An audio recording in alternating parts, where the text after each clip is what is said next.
Welcome to the safety state.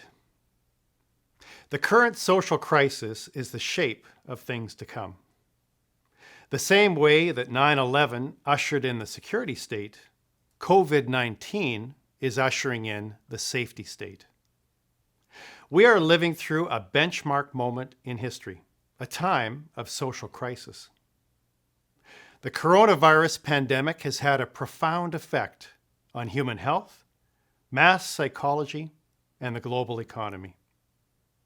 The unique nature of the economic dislocation, its unprecedented speed, depth, and breadth, has created a psychological shock, an environment marked by extreme fear of the future.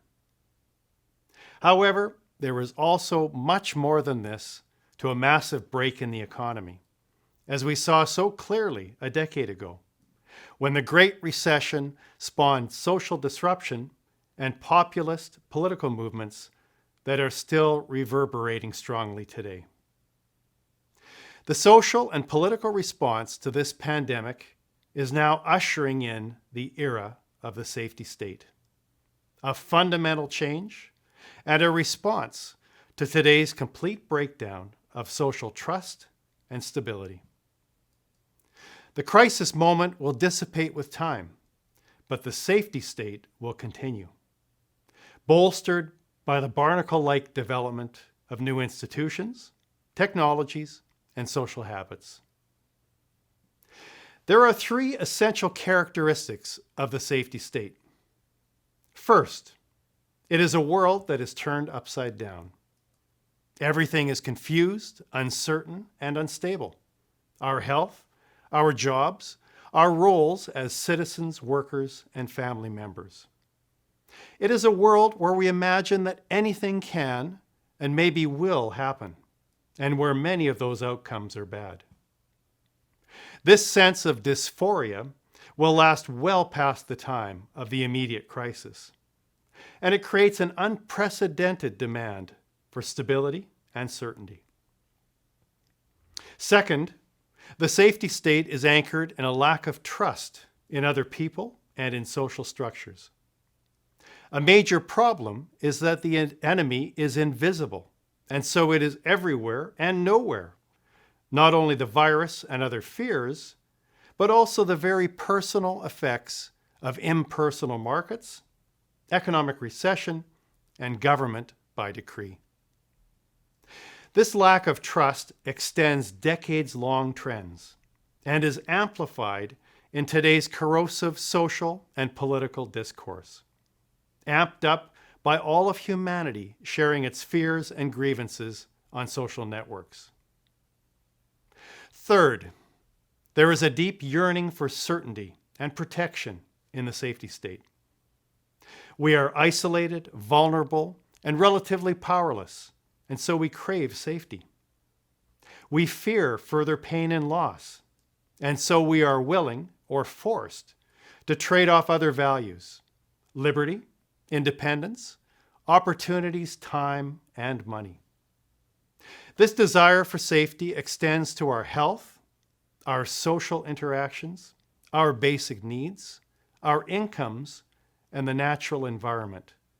It is all-encompassing. Thus, the start of the era of the safety state is marked by an epic sense of crisis, fear, and pessimism, and a craving for new forms of living that will recreate our sense of personal safety. The longer that this period of exceptional uncertainty lasts, the greater will be the demand for solutions of all sorts that deliver peace of mind and a sense of stability to people in their daily lives. And there are many reasons to think that the aftershocks of the crisis will last much longer than usual. Most notably, the likelihood of a continuing pandemic, permanent economic dislocation, long-lived fiscal and monetary policies, and new and long-lasting social attitudes towards risk and safety. We have had a psychic break with the past, and like the war on terror, things will never be the same again.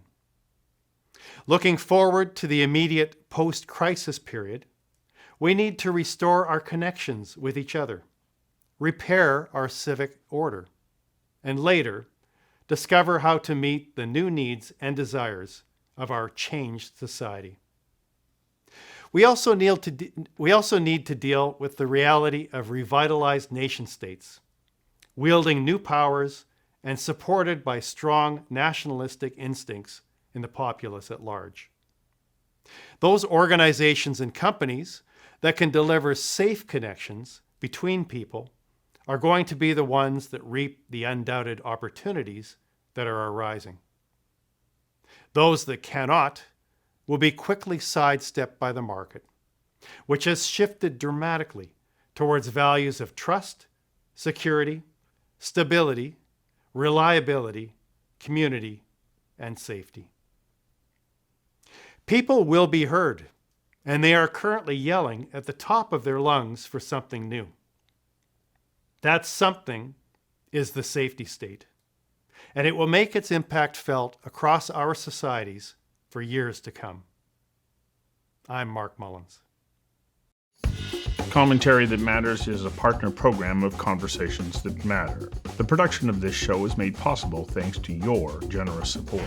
Please become a Patreon at patreon.com/commentary that matters and become a subscriber so that you don't miss a single episode of Commentary That Matters.